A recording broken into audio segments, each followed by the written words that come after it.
నోర్మి. సరేనమ్మా, ఇంకా వెళ్ళొస్తాను. బాయ్. బాయ్ రా. ప్రశు ఈయన ఎలా ఉన్నాడు? ఆయనకేం ధర్ని, సూపర్ ఉన్నాడు. నువ్వు కూడా ఈయనలాగా షేవ్ చేసుకోవచ్చు కదా ప్రశు. నా ఫేస్ కి సెట్ కాదు ధర్ని. ప్లీజ్ ప్రశు. అబ్బా అర్థం చేసుకో ధర్ని.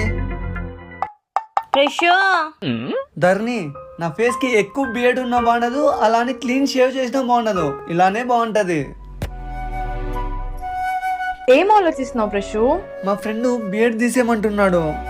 అదే తీసేద్దామా లేకపోతే పెట్టుకుందామా అని ఆలోచిస్తున్నా. నీకు విషయం చెప్పనా? హా, నీ బియర్డ్ అంటే నాకు చాలా ఇష్టం. అలా అని ఎక్కువ పెంచేయకు, అలా అని పూర్తిగా తీసేయకు. సరే నాకు ప్రామిస్ చేయి, ఎప్పుడు ఇలానే మెయింటైన్ చేస్తానని. ప్రామిస్.